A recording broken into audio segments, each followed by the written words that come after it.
ዛሬ የምናየው ግራፊካል ፕሬዘንቴሽን ኦፍ ስታቲካል ዳታ የሚለው ነው ማለት ነው። መጨረሻ ላይ ኤክሰርሳይዝ 9.3 እንሰራለን። ወደ ኤክሰርሳይዝ ከመሄዳችን በፊት ግን ግራፊካል ፕሬዘንቴሽን ኦፍ ስታቲካል ዳታ ማለት ምንድነው የሚለው እናያለን ማለት ነው። The first step to make frequency of distribution table to draw on the piece of paper እንዴት ግራፍ እንደምንሰራ ነው። ነገር ግን እዚህ ጋር በግራፍ እንዴት ፕሬዘንት እናደርጋለን የተለያዩ ለስታቲክስ የሚጠቅሙን ግራፊካል ፕሬዘንቴሽን አሉ ማለት ነው። የተለያዩ የግራፍ አይነቶች አሉ። ሂስቶግራም ሊሆን ይችላል፣ ፓይ ሊሆን ይችላል፣ ፍሪኩዌንሲ ባር ሊሆን ይችላል። በጣም ብዙ አሉ ማለት ነው። ከነሱ ውስጥ እዚህ ጋር ለምሳሌ ባር ቻርት የሚባል አለ፣ ዱዋል ባር የሚባል አለ። ስለዚህ እነዚህን አሳያችኋለሁ። ነገር ግን ግራፍ እንዴት እንሰራለን የሚለው መጀመሪያ ፍሪኩዌንሲ ዲስትሪቢዩሽን ቴብል ነው የምንሰራው ማለት ነው። ከቴብሉ ላይ ተነስተን ነው ምኑን የምንሰራው ግራፉን የምንሰራው ማለት ነው። ስለዚህ ለምሳሌ እዚህ ጋር የተሰጠን ግራፍ ባር ቻርት የሚባለው በዚህ ጋር ያሉት ቫሪያብል ነው የምንላቸው። ብዙ ጊዜ ቫሪያብል አለ። ወደ ላይ ደግሞ በዋይ አክሲስ ላይ ፍሪኩዌንሲውን እንጽፋለን ማለት ነው። እዚህ ጋር ለምሳሌ እዚህ ጋር ሬድ በዚህ ጋር ያሉት ቺልድረን ናቸው።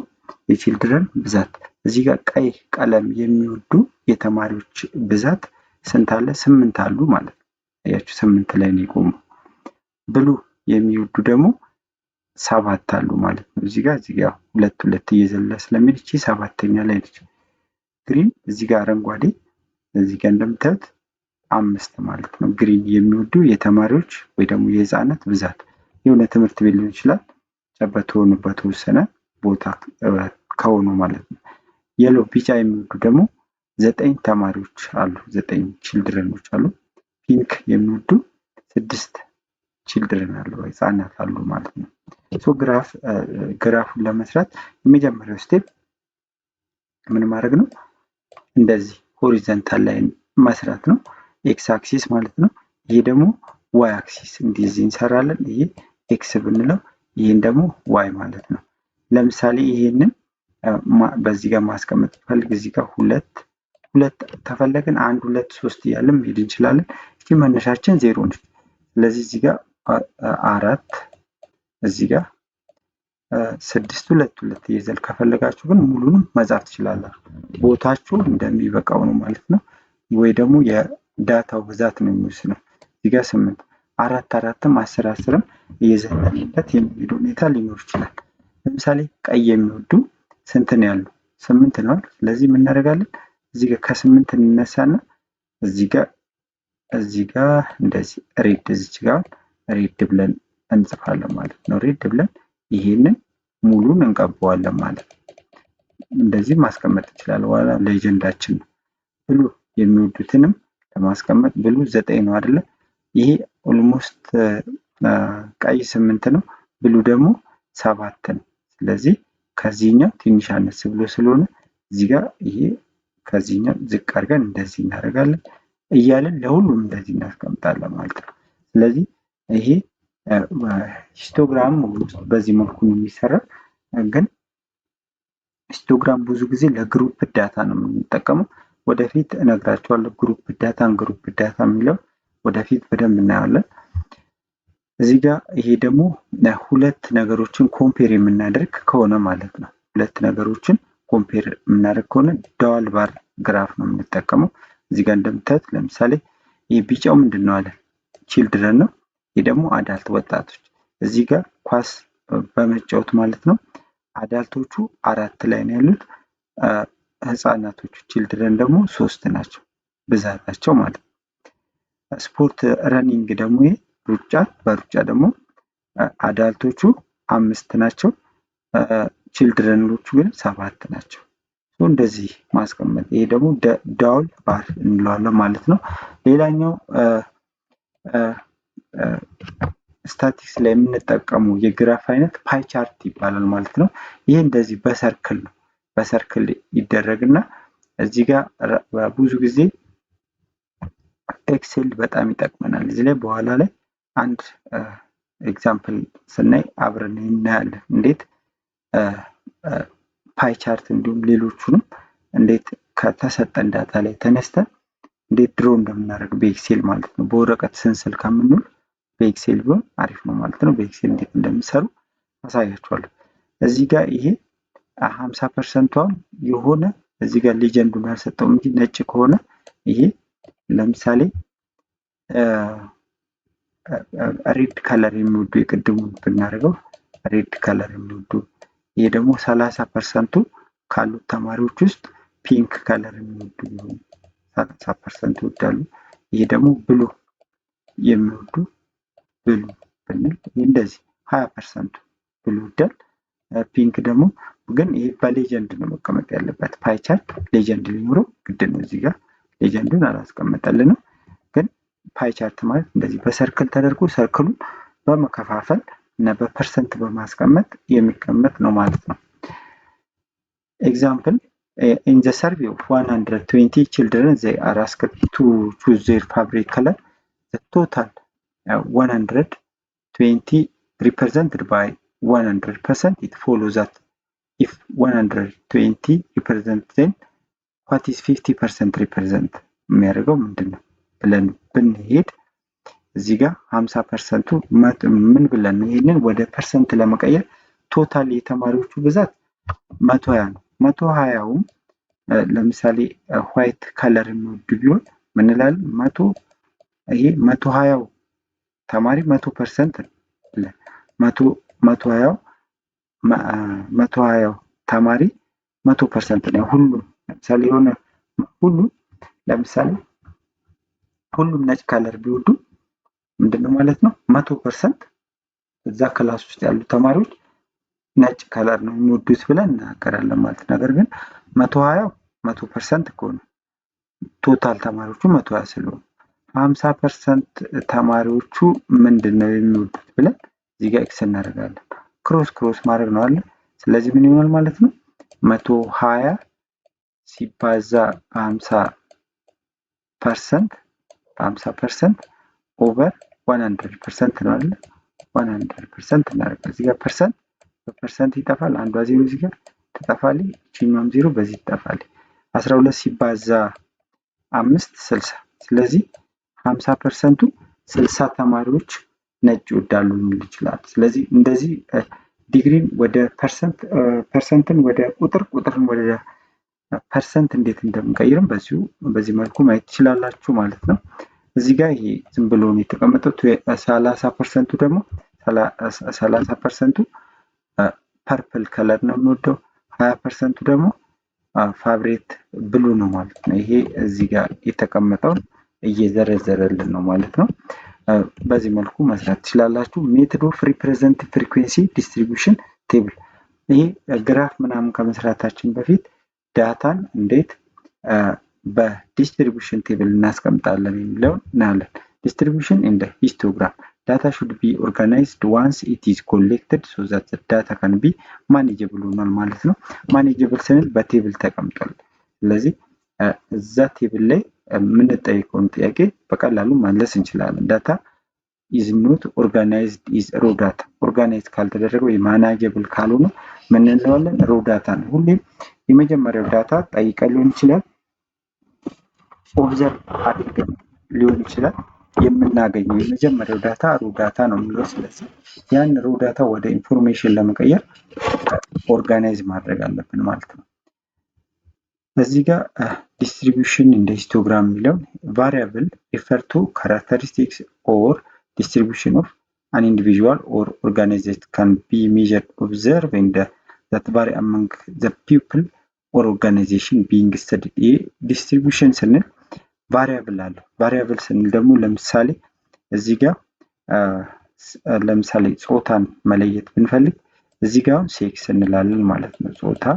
ከዛ እዚህ ጋር ደግሞ ፍሪኩዌንሲያቸው ለምሳሌ የሆነ ትምህርት ቤት ለምሳሌ እዚህ ጋር ያው ጾታ ምንድነው ወይ ሜል ወይም ደግሞ ፊሜል ነው። ይህ ፍሪኩዌንሲ ነች። ሶ እዚህ ጋር ለምሳሌ እናንተ ክፍል ውስጥ ያሉት ወንድ ተማሪዎች ብዛታቸው 20 ቢሆን የሴቶች ደግሞ 30 ቢሆን አሁን ቫሪያብሎቹ እነማን ናቸው? እዚህ ጋር ሜል እና ፊሜል ናቸው ጾታ። ስለዚህ ሴክስ የምትለውን ቫሪያብል ስለዚህ በዚች ቫሪያብል ስል ምን አለ? ሜል እና ፊሜል አለ። ፍሪኩዌንሲው ድግግሞሹ ደግሞ እንዲቀመጣል። ይሄው ምንድነው ማለት ፍሪኩዌንሲ ዲስትሪቢዩሽን ቴብል ነው ማለት ነው። በዚህ መልኩ የሚሰሩት የተለያዩ ስኮር ሊሆን ይችላል በማቴማቲክስ የመጣ እሱን ስናስቀምጥ ነው የምናየው ማለት ነው። እዚህ ጋር እንደ ኤግዛምፕል ሰፖዝ ዜር አር 12 ፒፕል ኢን ዘ ቪሌጅ 12 ነዋሪዎች አሉ የሆነ መንደር ላይ whose weight in kilogram was measured as follow ስንለካቸው የዛ 12ቱ እዛ ቪሌጅ ላይ የሚኖሩ ሰዎች ክብደታቸው የመጀመሪያው ሰው 55 ሆነ፣ ሁለተኛው 64፣ 49፣ 67፣ 55፣ 62፣ 62፣ 49 ያያችሁ እንደዚህ ሆነ ማለት ነው። ይሄን ዳታ ኦርጋናይዝ ስናደርገው እና በፍሪኩዌንሲ ዲስትሪቢዩሽን ቴብል ስናስቀምጠው ቫሪያብሉ ማን ይሆናል? ዌይታቸው ነው አይደለ? ዌይት ብለን እናስቀምጠዋለን። ዌይት አለ ኢን ኪሎግራም ማለት ነው። እዚህ ጋር ይሄንን ነው ቫሪያብል የምንለው ማለት ነው። ዌይቱ ቫሪያብል ነው፣ የሁሉ ይለያያል ማለት ነው። ለምሳሌ ክብደታቸው 49 የሚመዝኑ 3 ሰዎች አሉ። ስለዚህ ይሄ ፍሪኩዌንሲ ነው ማለት ነው። ስለዚህ 49 3 ጊዜ ተደጋግሟል ማለት ነው። ክብደታቸው 55 የሚመዝን ሰዎች ደግሞ 3 አሉ። እነዚህም 3 ጊዜ ተደግመዋል ማለት ነው። ማለት ክብደታቸው 55 የሚሆን 3 ሰዎች አሉ ማለት ነው። ክብደታቸው 62 ግራም የሚመዝን 4 አሉ። 67 የሚመዝኑ 2 አሉ ማለት ነው። ስለዚህ ይሄ ዌይት ምንድነው ማለት ነው? እዚህ ላይ ቫሪያብል ነው ማለት ነው። ፍሪኩዌንሲው ደግሞ የድግግሞሹ ነው። በዚህ መልኩ መግለጽ ስላላችሁ በቴብል ማለት ነው። ሌላ ኤግዛምፕል አለ እዚህ ጋር there is an age that of 20 customer who visited the shopping center እዚህ ጋር የሆነ ሾፕ አለ፣ ሱቅ አለ። ያንን ሱቅ በእድሜ የመጡ ሰዎችን ብናስቀምጥ የ20 ደንበኞችን ወደዛ ሾፕ የመጡ በእድሜያቸው በዘረዝራቸው እዚህ ጋር መጀመሪያ ቀን የመጣው ሊሆን ይችላል። የመጀመሪያው ሰው 2 ዓመቱ ነው፣ 4፣ 11፣ 12 እያለ እንደዚህ እስከ 64 እድሜያቸው 64 የሆኑ ሁሉ ወደዛ ሱቅ አቅንተዋል ማለት ነው። ኮምፕሌት ፍሪኩዌንሲ ቴብል ይሄ በፍሪኩዌንሲ ቴብል እናስቀምጠው ብንል መጀመሪያ ምን እናደርገዋለን? ግሩፕ እናደርገዋለን። ግሩፕ ማድረጋችን አሁን ይሄንን እንዳለ እየዘረዘርን በዚህ መልኩ ብናስቀምጠው ለመረዳትም ይከብዳል። ስለዚህ ወደዛ ሱቅ የሄዱት ሰዎች በክላስ ኢንተርቫል እናስቀምጣቸው። ያው ብዙ ጊዜ ግሩፕ ማድረግ አለብን ዳታ ወይ ደግሞ በፍሪኩዌንሲ ዲስትሪቢዩሽን የሆኑ ድግግሞሽ ያለው ነገር ከሆነ በፍሪኩዌንሲ ዲስትሪቢዩሽን ቴብል እናስቀምጠዋለን። ነገር ግን እንደዚህ አይነት እድሜ ምናምን ሲሆን ወደሆነ ቦታ የመጣው ለምሳሌ የአየር መንገድን በአንድ ቀን የጎበኙ ሰዎች በእድሜያቸው ብናስቀምጣቸው በሚሊዮን የሚቆጠር ሊሆን ይችላል ማለት ነው። ስለዚህ ያንን በሚሊዮን የሚቆጠር ዳታ ግሩፕ አድርገን ካላስቀመጥ ነው በጣም በልኪ ነው ማለት ነው። ለምሳሌ እድሜያቸው ከ0 እስከ 10 የሆኑ 2 ናቸው። እዚህ ጋር ከ10 በተያያችሁ 2 እና 4 እድሜያቸው 2 እና 4 ናቸው። እንደዚህ ፍሪኩዌንሲ 2 እድሜያቸው ከ10 እስከ 20 የሆኑ ደግሞ 3 እዚህ ላይ እየቆጠርን ማለት ነው። አሁን እድሜያቸው ከ10 እስከ 20 የሆኑ 1 2 3 ናቸው። ላይ 3 ብለን እንድናስቀምጣለን። እድሜያቸው ከ20 እስከ 30 የሆኑት ደግሞ 22 እዚህ ጋር 2 3 30 ነው ያካትት ማያችኋል። ሌዛም ብቻ ነው እስከ 30 ያሉት ነው። ስለዚህ ምን ይሆናል? 1 2 3 ማለት ነው። እድሜያቸው ከ30 እስከ 40 የሆኑ ደግሞ ይሄንም 30 እዚህ ጋር 30 ነው ያካትታል። ሌዛ ነው ሪኳልቱ ነው 40 ግን ያካትት። እዚህ ጋር 1 2 3 4 5 6 ሰዎች አሉ ማለት ነው። እድሜያቸው ከ40 እስከ 50 የሆነ ደግሞ 1 2 3 4 50 ነው ያካትትም 3 ማለት ነው። እድሜያቸው ከ50 እስከ 60 የሆነ ደግሞ 50 እስከ 60 የሆነ 1 ነው። ማን ብቻ 50 ነው የሚያካትት 60 ቀጣዩ ክላስ ላይ ነው የሚያካትት። ከ60 እስከ 70 ደግሞ 2 አሉ 2 እንዲህ ብለን ማስቀመጥ እንችላለን ማለት ነው። ይሄ ምንድነው? ፍሪኩዌንሲ ዲስትሪቢዩሽን ቴብል ፎር ግሩፕድ ዳታ ነው። የግሩፕድ ዳታ ነው ማለት ነው። በዚህ መልኩ ዳታ እንዴት ግሩፕ እናደርጋለን የሚለው በኋላ አሳያችኋለሁ በቀላሉ ማለት ነው። ኮምፕሊት ዘ ፍሪኩዌንሲ ቴብል ዊዝ ዳታ ቤሎ። እዚህ ጋር ይህ ዳታ ተሰጥቶናል። እዚህ ዳታ ላይ ዲፔንድ ሆነን እዚህ ጋር ሙሉት ነው የሚለው። እዚህ ጋር አንድ ስንት ጊዜ አለች? ፍሪኩዌንሲውን እዚህ ጋር እንሙላለን። አንድ እዚህ ጋር 1 2 3 አንድ 3 ጊዜ አለች። ስለዚህ 3 ማለት ነው። 2 አንድ ጊዜ ነው ያለችው 1 3 1 2 ስለዚህ 2 4 ደግሞ 1 2 3 4 ስንት ጊዜ ተደጋገመ? 4 ጊዜ። ስለዚህ 4 ጊዜ ተደጋግማለች። 5 ደግሞ 1 2 5 2 ጊዜ ነው የተደጋገመችው 2 ብለን እናስቀምጣለን። 6 1 2 3 6 3 ጊዜ ማለት ነው። ስለዚህ ይሄ ለመጀመሪያው ጥያቄ መልሳችን ነው። ለአንደኛ ለዚህ ለኤክሰርሳይዝ 9 የመጀመሪያው ኤ ነው።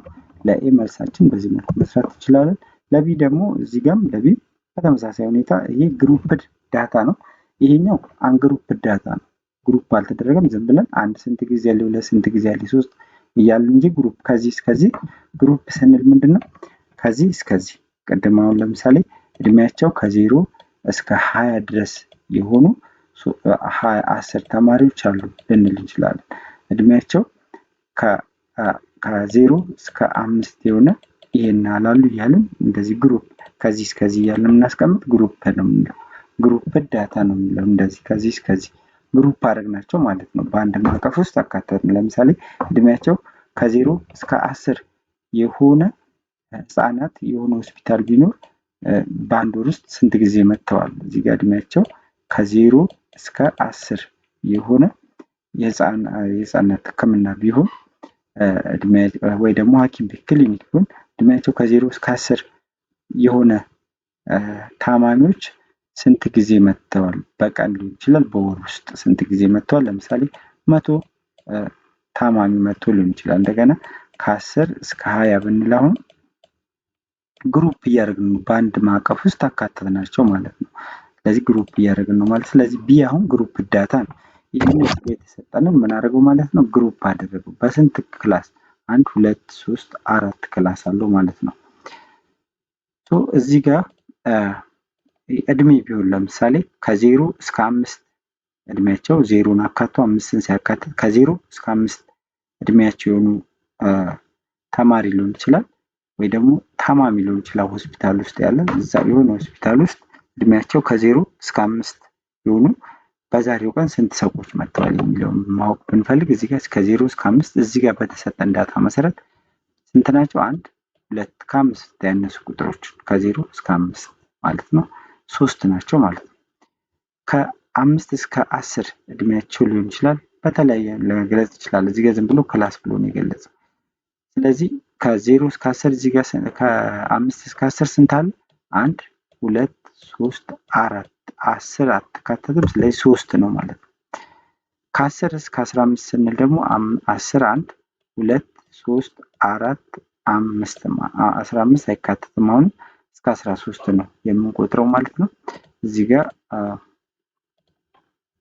ከስንት ከ10 እስከ 15 ስንል 10 ይቆጠራል፣ 11 3 ይቆጠራል፣ 3 4 15ን አንቆጥራትም። እዚህ ጋር ለይዛም ብቻ ነው የሚለው። ይሄ ዳታ ኮንቲኒየስ ዳታ እና ዲስክሪት ዳታ በምንለው እንደምንከፍለው በኋላ እናየዋለን። ስለዚህ 3 4 ማለት ነው። ለዚህኛው ለመጨረሻው ግሩፕ ክላስ ደግሞ ከ15 እስከ 20 ነው። ስለዚህ እዚህ ጋር 15 እና 20 መሀል ያሉ ቁጥሮችን 20ን ሲያካትት ማለት ነው 1 2 ስለዚህ 2 ብለን እንደዚህ ማስቀመጥ እንችላለን ማለት ነው። ኔክስት ታይም ኤክሰርሳይዝ 9.4 እናያለን። ቻናሉን ሰብስክራይብ አድርጉና ጠብቁኝ። ሂስቶግራም እንዴት ድሮ እንደምናደርግ ከተሰጠን ፍሪኩዌንሲ ዲስትሪቢዩሽን ቴብል ላይ ተነስተን እንዴት ሂስቶግራም ድሮ እንደምናደርግ እናያለን። ቻናሉን ሰብስክራይብ አድርጋችሁ ጠብቁኝ። መልካም ጊዜ